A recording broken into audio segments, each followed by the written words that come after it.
I do want to go ahead and say allegedly throughout this video because the devil works hard, but Rock Nation's lawyers work harder. I'm a target. Aim, don't miss that target. No exclusive, they only doing what Apple and Walmart did. You shopping at Amazon or you boycott? You posted on Instagram? That's meta, boy, stop it. Y'all know Google owns YouTube. You picking and choosing and politicking as usual. I think we've passed kneeling. I think it's time to go into actionable items. Now, you know, before was the American dream. Pull yourself out of bootstraps and you can make it in America. All these lies that America told us our whole life. And then when we start getting it, they try to lock us out of it. They start inventing words like, you know, capitalists and, you know, things like that. I mean, you know, we've been called and monkeys and shit. I don't care. Those words y'all come up with, y'all got to come up with stronger words. Hello and welcome to Demi Show. Today we're going to be having a conversation about Mr. Jay-Z. Oh my God. I genuinely don't like having conversations about Jay-Z because I find that there's a specific subsect of people that can never be honest about Jay-Z. Let's talk about Sean Carter, or better known as Beyonce's husband, Jay-Z. Jay-Z over the last couple of weeks has really managed to reaffirm a lot of our critiques about him. The critiques about Jay-Z have been around for an extended period of time, but I do think the latest iteration has definitely made a lot of people have to readdress the obvious elephant in the room. How Jay-Z uses his quote-unquote pro-blackness as a way to attain access and capital to whiteness. Or better yet, Jay-Z doesn't care about black people unless they're beneficial to his bottom line. And subtle, but in even many ways more profoundly devastating, is the lasting damage to the survivors' will to rebuild and remain in the area. The destruction of the spirit of the people of southern Louisiana and Mississippi may end up being the most tragic loss of all. George Bush doesn't care about black people. Please call. So when the original Target situation happened, I made a video. Like, in the process of me editing it, I was like, okay, maybe this conversation is going to be done before I could actually post the video because that's my forte. Jay-Z has been getting a lot of pushback in the last couple of weeks in regards to his partnership with Target. Now, this directly goes against an initiative and a movement that the Black community has been working on over the last year or so as a way to hold Target accountable for switching up on them after the election of Donald Trump. I want to emphasize this. This was a multiracial boycott against Target, but was specifically started in the Black community. Target was a corporation that was willing to sell this idea of acceptance and tolerance for all people up until Donald Trump became president. It started rolling back DEI initiatives. It started taking back different initiatives that were supposed to help with Black capital. You know, that's the faultiness of Black capitalism, because the corporation could always revoke your access. So imagine how surprised I think even Target was when they and Jay-Z were able to start an initiative to sell a re-release of one of Jay-Z's projects. As soon as it was announced that Jay-Z would be releasing Reasonable Doubt directly through Target, there was an automatic backlash from all over the internet. I've seen some people talk about how J. Cole and other artists and other rappers have sold their music through Target. So why do we have more smoke for Jay-Z than we have for those other hip-hop artists? And my answer to that would be J. Cole doesn't have a long history of working as a mercenary on behalf of white corporations when it comes to Black movements. Jay-Z does. If you personally ask me, I don't want anybody associating with Target, as Target is subject to an economic boycott. So I think it's bad when Jay-Z does it, and I think it's bad when any other artist sells through Target. This is not the first time that Jay-Z has done this. We are not going to dismiss the context around why people are rightfully upset about Mr. Carter's actions. Jay-Z recently announced that he was going to be performing at Yankee Stadium 3 days in a row. God forbid would I ever watch a full Jay-Z stream, so I wasn't watching that. But I did start seeing clips from his event, and it centered around a freestyle that Mr. Carter performed to the crowd. And the freestyle specifically centered around like the whole Target controversy. I want to do like a live poetic reading of his freestyle, but I feel like this is a very serious video, so we can't do that. So I'll let Mr. Carter do it. They say I sold out. Yeah, I did sell out. 3 nights, I sold Yankee Stadium the hell out.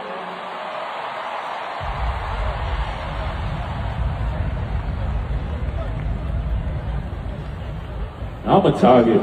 Aim, don't miss that target. No exclusive, they only doing what Apple and Walmart did. You shopping at Amazon or you boycott? You posted on Instagram, that's Meta, boy, stop it. Y'all know Google owns YouTube. You picking and choosing and politicking as usual. Oh, brother, this guy stinks! This specific freestyle is just funny for a couple of reasons.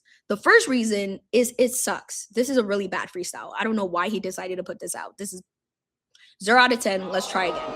Like, Jay-Z is doing washed up unk shit right now with this freestyle. Jay-Z, similar to a lot of rich people, seems to care a lot about the thoughts and opinions of people on Twitter. It's weird. Because you would think they have so much power and access that they wouldn't care about what random Twitter activist says. But the second thing that is wrong with this freestyle is the fact that it puts up a false equivalency between my actions and your actions and the actions of a billionaire. Jay-Z basically positions me and you buying things from Amazon and watching things on YouTube means that we don't have the right to criticize him. Oh, how are you boycotting Target, but you're going to Amazon? How are you boycotting Target, but you use YouTube? That'll get them. That'll get them. He's basically doing that meme where it's like, how do you hate capitalism if you're partaking in capitalism? Like, this is why I have this little conspiracy theory that JC doesn't understand capitalism, because in his mind, his definition of capitalism is basically the N-word, and his other definition of capitalism is when you buy things, which does play into capitalism, but that's not what capitalism means. Also, this false notion that if you boycott one company, but you spend money at another company, it means that your boycott is automatically insufficient. Like, if we take, for example, one of the most famous boycotts in history, which is the Montgomery bus boycott. If we're following Jay-Z's logic, that would basically be insufficient. Because why didn't they boycott everything? If somebody is boycotting Target, they're going to need another outlet to get access to things. And so they're probably not going to boycott the other corporation. It doesn't mean that they don't have critiques for the other corporation. It just means that in this moment, we are going to take all of our ire and we're going to directly, so the rest of the corporations that may potentially be thinking or even hinting at doing this nonsense, don't do it. It doesn't mean that it's perfect. And you would think that somebody that has compared themselves to Fred Hampton and has talked about basically being in alliance with Che Guevara would understand that. But he doesn't. Some people would argue that he's re-releasing his project at the end of the boycott, but the messaging of the boycott, the impact of the boycott, the reason why the boycott itself exists is still continuing. You're literally Jay-Z. You don't have to do this. You don't have to get on your stage and make it about a bunch of internet people or a bunch of people that you would consider bots. But you feel obligated to do this because, again, the critiques and the criticisms are valid. As many critiques as you can have about the flimsiness of like company-wide racial initiatives and DEI initiatives. Like, people were able to pressure one of the largest corporations in the world. And it got so bad to a point where Target's public brand took a hit. Target's CEO was on the ropes. Like, the thing about this whole Target controversy is that it's not the first version of Jay-Z's proclivities, if we can say that. Prior to the whole Target situation, Jay-Z has had a long and well-documented history of him being, quote unquote, a mercenary on behalf of corporations. And one of the most premier examples of this was the whole Colin Kaepernick debacle. I think we've passed kneeling. I think it's time to go into actionable items. So what are we going to do? You know what I'm saying? So reach millions and millions of people, or we get stuck on Colin not having a job. Around this entire time, from 2016 to 2019, Colin Kaepernick was demonized by the right-wing media. And according to reports, it seems as though that Donald Trump himself did get involved in the NFL's dealings against Colin Kaepernick. This was also around the time where the NFL was dealing with a lot of bad PR. And having Colin Kaepernick, a very visible, highly influential athlete, using his platform to protest police brutality after another instance of police killing was bad for the NFL. Like, it was so bad. And the NFL was starting to feel all of that negative pushback. So they decided to go ahead and call in. Can you guess who they called in? Mr. Carter. On August 14th, which was weirdly enough, coincidentally enough, 3 years to the day that Colin Kaepernick started his protest, the NFL and Jay-Z announced an official partnership. This was going to be primarily focused around the halftime show with Jay-Z and Rock Nation doing the PR and the entertainment, one of America's most important monoculture events. It was framed as though that Jay-Z was going to almost be an extension of the work that Colin Kaepernick was doing, because Jay-Z infamously said, and I bet we can all say it together, "I think we're past kneeling. I think it's time for action." And if you have ever worked in the corporate world, you're probably aware of the fact that that is a bunch of bullshit. This is a success, right? This is the next thing, right? Because there's two parts of protesting. You go outside and you protest, and then the company or the individual say, "I hear you. What do we do next?" For me, it was like actionable item. What are we gonna do with it? And as we have seen with the NFL, it does seem as though that Jay-Z was just saying a bunch of words, because the NFL hasn't really addressed a lot of the issues that Colin Kaepernick initially brought up. And the NFL has instead basically blacklisted Colin Kaepernick. We have seen that the NFL has done nothing. The NFL is directly now affiliated and associated with MAGA and Donald Trump. The NFL is also the same corporation that had tributes to Charlie Kirk. We are Charlie Kirk. 2 years prior to this moment, Jay-Z had positioned himself as an advocate and a supporter of Colin Kaepernick. And on a song alongside his wife, he lambasted the NFL and told them that he doesn't need them, they need him. It was also reported that Jay-Z was telling Black artists behind the scenes to not perform at the Super Bowl halftime show. And a lot of people initially saw this as, oh, Jay-Z is doing this in support of Colin Kaepernick. He doesn't want Black artists to perform at the Super Bowl because he's supporting Colin Kaepernick. And fast forward, he's sitting alongside Roger Goodell telling Black people that, you know what, this whole activism, this whole collectivism, this whole boycotting thing that we're doing to hold this specific corporation accountable, well, we should probably stop that. The backlash to this was instantaneous. Black journalists like Jamel Hill, as well as other Black influential figures, came out and pushed back against the NFL and Jay-Z specifically. You know, those Black Twitter activists? This was the first time you saw Black social media, which had historically been in love with the Carters, start pushing back heavily. Even Beyonce wasn't saved in the amount of animus that people had, rightfully so, against Jay-Z. The NFL was hoping that this partnership would kind of squash any dissent from the Black community in regards to Colin Kaepernick's initial protests. And in hindsight, it does seem as though that it worked, which weirdly enough, with Jay-Z's Target freestyle, he brings back into the light.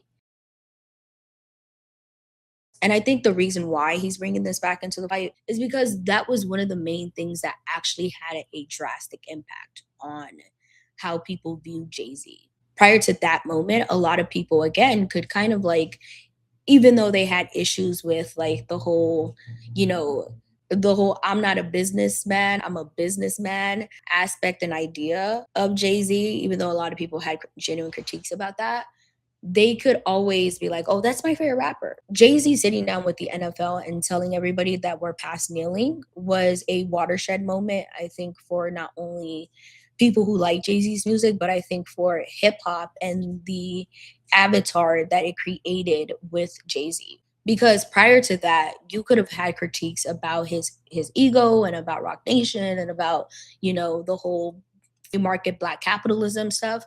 But that moment, like where he was actively positioning himself against a people-led movement. I want to go ahead and just reemphasize that this is not the first time that we've seen Jay-Z do this. Like, Jay-Z is historically known for doing a capitalism like once every quarter. But I think the reason why this specifically is different is because Jay-Z's actions cannot be in any way, shape, or form co-opted or reframed as something that is like for the greater good. Like in the instance of the Colin Kaepernick situation, there was a way to argue that Jay-Z working with the NFL somehow meant that he was doing this on behalf of the culture, right? Like he could go ahead and place Black artists at the Super Bowl, and that would reflect hip hop and the diversity of hip hop and the diversity of Black music. And I think to a lot of people, even though they may not have agreed with it when it was initially happening, there's a cognitive dissonance that a lot of people are okay with accepting in that regard. That doesn't work in the Target situation, because in the Target situation, how do you reframe, how do you market that as something that is beneficial to the collective? Like Jay-Z historically has had this like negative disposition to being called a capitalist, even though he obviously is a capitalist. But I think he intrinsically understands that when it's being used towards him, it's not a compliment.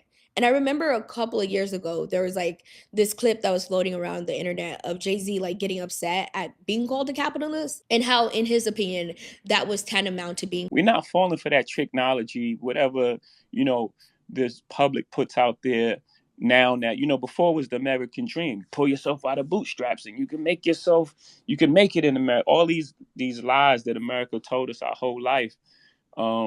And then when we start getting it, they try to lock us out of it. They start inventing words like, capitalists and, things like that. I mean, we've been called nigger and monkeys and shit. I don't care. Those words y'all come up with, y'all got to come up with stronger words. When I say y'all, I'm not talking about you. The words they come up with, they got to come up with stronger words. We're not going to stop.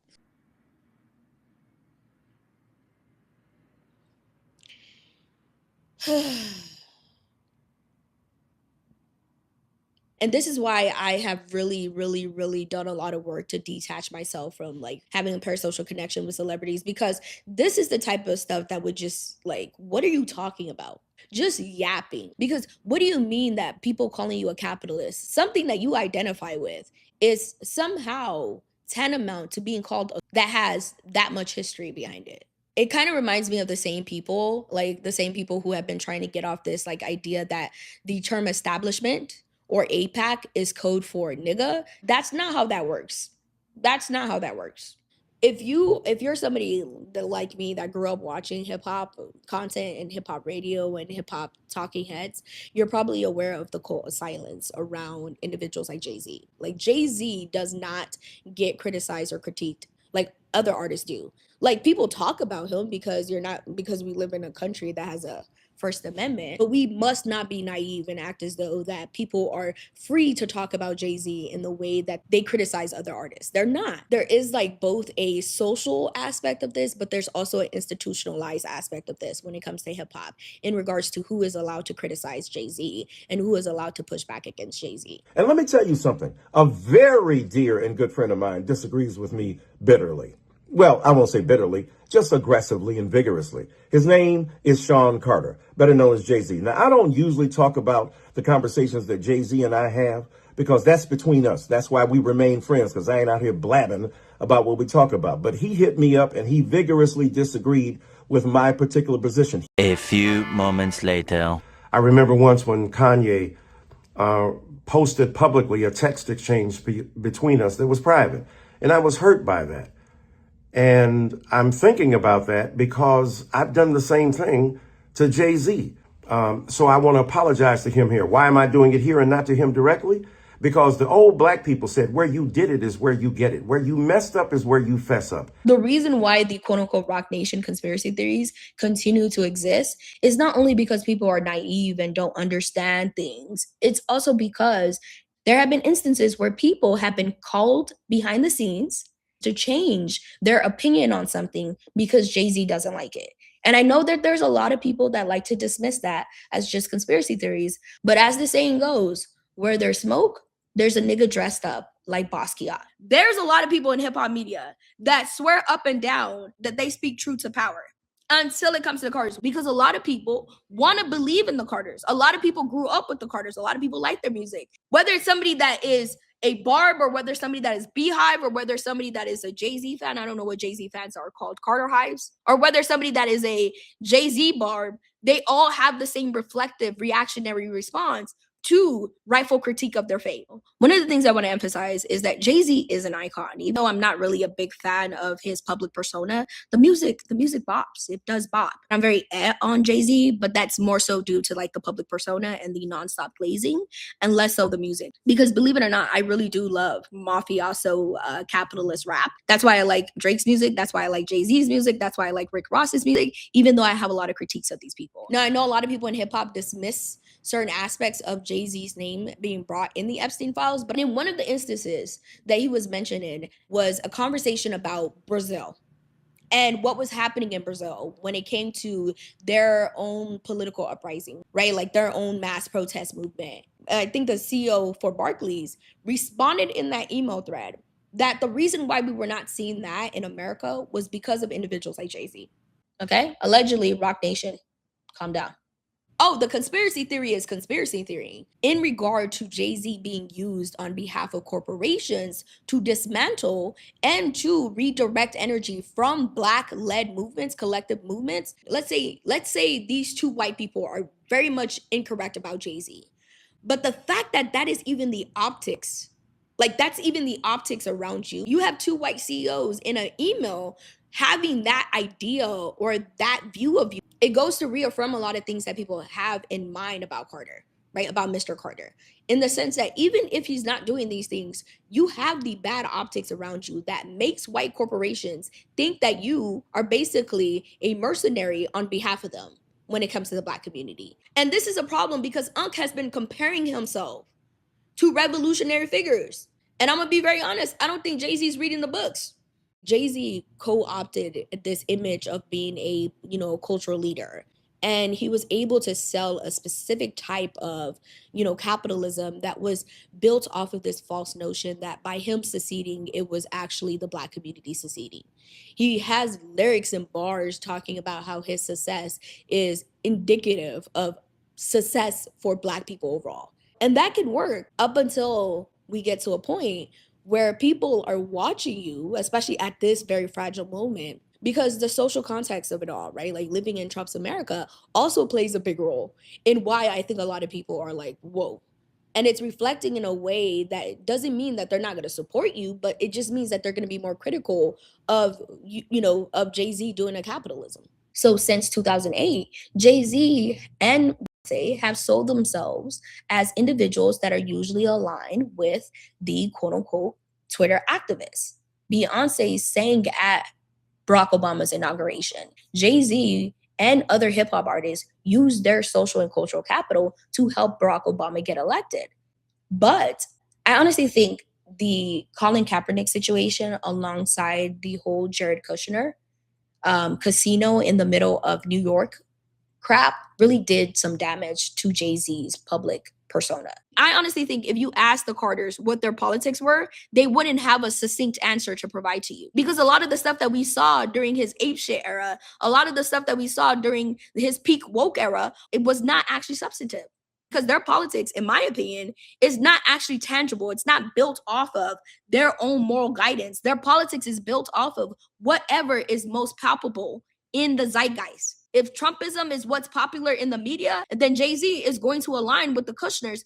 Like historically, what we've seen with Jay-Z is he's basically followed whatever the neoliberal talking points are. Jay-Z and Beyonce have used the optics of collectivism and have used the optics of Black radicals as a way to sell music. Remember when Beyonce was at the Super Bowl? There was a period of time where the Carters were marketing themselves as cultural and socio-political leaders.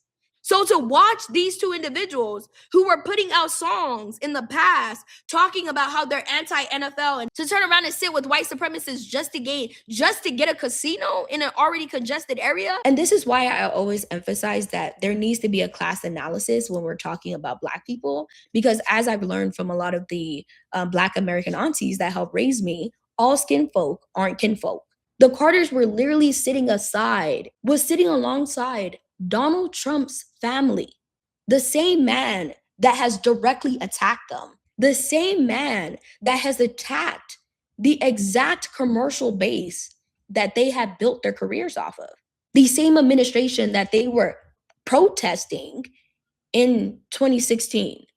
If you look at Jay-Z's entire career, even though he has framed himself as somebody that is on behalf of the Black community, his actions, his dealings, his politics, the way that he speaks, the songs that he's released are all centered around Jay-Z acquiring more power. In regards to Barclays, in regards to selling crypto and NFTs to people in the projects, do you understand how stupid it is to sell NFTs and crypto to people in the projects? At some point, it was about Jay-Z acquiring more power on behalf of Black people, but it always revolved around Jay-Z and the amount of money that he got. Like, it's so funny because the reason why people are holding Jay-Z and Beyonce accountable, it has a lot to do with the fact that both Jay-Z and Beyonce are the ones that laid the groundwork for us to get to this moment. If they weren't positioning themselves as the most premier Black liberals in America, people wouldn't have these high standards for you. And then he proceeds to fuck them over, and Black people are upset with him, and the response is politicking as usual. But I would argue that this is a failure of Black capitalism overall. I do want to go ahead and just say this, that even though I'm saying like the whole Jay-Z doesn't care about Black people is a little tongue in cheek, but I do think it addresses what a lot of us are trying to touch on, which is this idea and this notion that Jay-Z, based off of his politics and based off of his actions, seems to find himself on the opposite side of a lot of Black collectivist movements. I might just be a little bit of a noticer, but I am noticing that that's a pattern, and a lot of other people are noticing it. And this has been really bad for the Carters, as they are propped up by both social and cultural capital. Like, in order for Jay-Z to continue to get access to these very important white rooms and to be the businessman, like, Jay-Z needs Black people and the Twitter activists to buy into what he's selling so he can go ahead and package that to sell off to white corporations. Like, Target is not a stupid entity. It saw what happened with the NFL, and it saw how Jay-Z was able to whitewash the sins of the NFL and how a lot of people have went back to, their normal consumer habits with the NFL and wanted to try to do that with this partnership. Target has been hemorrhaging support post the initial boycott. And with the recent reports of the boycott being potentially off, they probably thought this was a good time to announce this alongside the Black mercenary himself. So that way, a lot of us could be like, you know what? The boycott technically isn't on. We really do like Reasonable Doubt and a sprinkle of Beyonce and Rihanna. And that was supposed to be the catalyst to get us to start supporting targeting. I don't really like the whole psychoanalysis stuff, right? Even though I sometimes partake in it. But I do genuinely think that Jay-Z has animus towards Colin Kaepernick because Colin Kaepernick is the activist that Jay-Z was pretending to be. Colin Kaepernick actually stands on shit. He actually does shit while Jay-Z just like talks about it. Jay-Z has all of these Black leftist radical political figures that he attaches his name to feel revolutionary, while Colin Kaepernick is willing to put his career on the line in order to protest. And even in your most cynical analysis of Colin, he did lose his job because he was protesting on behalf of police brutality. And he did get blacklisted by the NFL. Colin Kaepernick is currently advocating on behalf of the Nolan Wells family. He has covered an autopsy for Nolan Wells, while Jay-Z is directly working with Target as a corporation. And you have Jay-Z on stage, who was initially an ally of Colin Kaepernick, trying to disparage him on behalf of the NFL, because I believe he's still working alongside the NFL. And for somebody that obviously cares about the narrative around him, especially on social media sites that he swears he's too rich to be on, this is a huge PR image problem for the business that is Jay-Z. I already made a video on another Black billionaire capitalist, if you want to check out my video on Drake. And so I'm going to be repeating some of the same things because I have this little conspiracy theory that Drake and Jay-Z are very similar. I don't think it's a conspiracy theory. I think it's the truth. But alrighty, I probably have other thoughts that I can add to this video, but I feel like I've been yapping for so long. When you guys get these videos, they're very short. They're very compact and compounded. But when I'm filming them for an extended period of time. I've been filming for so long and I'm so tired of talking about Jay-Z. So if there's anything that I missed, I do apologize. Yeah. So thank you guys so much for watching this video. If you have any questions, please feel free to go ahead and leave them below. If you're interested in more content similar to this, please feel free to go ahead and subscribe to my channel. Please feel free to check out my other videos, examining pop culture, artists, hip hop, society, things that I want to talk about. I have other amazing videos coming out. So if you're interested, please feel free to subscribe to my little side of the internet. Good luck, America.